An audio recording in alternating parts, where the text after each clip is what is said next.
मैं सबसे हाईलाइटेड मुद्दे के बारे में बात करने जा रही हूँ, वो है 100 रुपए का पेट्रोल। जी हाँ, लोगों का कहना है कि 100 रुपए का पेट्रोल देखा पहली बार। देश की जनता को बोलना चाहती हूँ कि बहुत कुछ आपने देखा पहली बार, लेकिन आप बताने में उसको संकोच करते हो। लेकिन अगर आप बताने में संकोच करते हो तो मैं बेड़ा उठाती हूँ इस चीज का और जनता को बताती हूँ कि क्या क्या देखा आपने पहली बार, और देखने की आदत भी डालो। मैं देश की जनता को बोलना चाहती हूँ जिनका कहना है कि पहली बार देखा 100 रुपए का पेट्रोल, तो जनता को बताना चाहती हूँ कि पहली बार आपने देखा होगा चाइना को पीछे भागते हुए।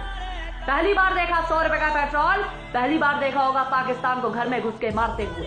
पहली बार देखा आपने 100 रुपए का पेट्रोल, पहली बार देखा होगा दुनिया को भारत से वैक्सीन मांगते हुए। पहली बार देखा आपने 100 रुपए का पेट्रोल, पहली बार देखा होगा आपने किसानों के खाते में सीधा 6,000 रुपए जाते हुए। पहली बार देखा आपने 100 रुपए का पेट्रोल, पहली बार देखा होगा आपने गरीबों को फ्री राशन और पैसे और फ्री का सिलेंडर। पहली बार देखा आपने 100 रुपए का पेट्रोल, भाई साहब पहली बार देखा होगा आपने भारत का डंका विदेश में बजते हुए। पहली बार देखा आपने 100 रुपए का पेट्रोल, पहली बार देखोगे आत्मनिर्भर भारत को और आदत डालो। और देश की जनता से बोलना चाहती हूँ जिनको 100 रुपए का पेट्रोल दिखता है, एक महीने में ज्यादा से ज्यादा कितना पेट्रोल भरवाओगे? 3 से 4 बार। आपके अगर 10 से 20 रुपए भी, अगर महीने में 40 से 50 रुपए भी ज्यादा अगर नहीं खर्च करने का दम रखते हो, तो कैसे उम्मीद करते हो कि देश का जवान आपके लिए और देश के लिए सरहद में बैठकर गोली खाए और किसी का बेटा शहीद हो जाए? जब आपकी सोच इतनी है 50 रुपए को गार्ड मारने की, तो दूसरे के बच्चे की जिंदगी क्यों दांव पे लगवाते हो?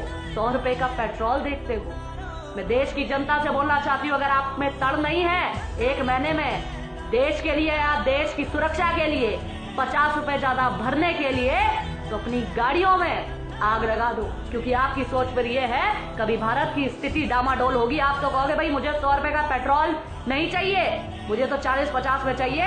अगर इतना बनता है तो ठीक है, वरना देश को बेच दो, लेकिन मेरा पेट्रोल कम में होना चाहिए। आपकी सोच ऐसी है तो भाई साहब अपनी सोच अपने पास रखो। 100 रुपए का पेट्रोल मंजूर है, लेकिन देश को बिकता देखना मंजूर नहीं है, और देश का स्वाभिमान उठता देखना मंजूर है और देखेंगे। और 100 रुपए का पेट्रोल पहली बार नहीं, इससे पहले भी देखा।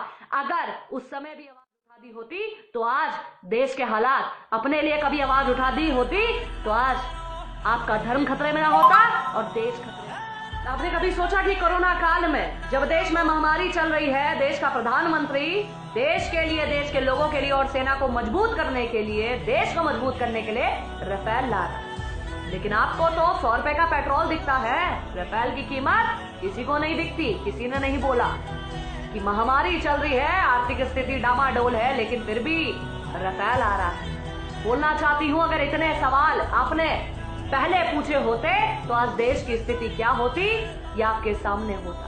लेकिन आपको तो 100 रुपए का पेट्रोल दिखता है। वो हैदराबाद को वैसे कहता है कि बाबरी कभी मरी नहीं, हम तो बाबरी लेके रहेंगे। बाबरी जिंदा है सबके दिलों में और सामने भी। लेकिन तुम 100 रुपए में अटके रहना, तुम पेट्रोल की बात करना। ये जो राम मंदिर भी कोरोना काल में मिला है, इसके ऊपर भी खतरा है, लेकिन तुम्हें क्या फर्क पड़ता? तुम्हें तो 100 रुपए का पेट्रोल के बारे में बात करोगे ना। वो फैक्ट्स पे लड़ते हैं, वो पैसे पे नहीं, वो चीजों पर कि हम जाएं, हमारे बाद भी लोग लड़ते रहे इसके लिए और देखते रहे, इतिहास पढ़ते रहे और देश में कब्जा जमाए। तुम कहते हो 100 रुपए के पेट्रोल की बात करो, टमाटर प्याज की बात करो। इतिहास रहे ना रहे, धर्म रहे ना रहे, देश रहे ना रहे, हमारे बाद कोई सीख पाए ना पाए, दूसरा कब्जा कर ले, हमें इससे मतलब नहीं। लेकिन देश में पहली बार 100 रुपए पेट्रोल को आसमान छूते पहली बार देखा। आत्मनिर्भर भारत भी पहली बार देखोगे।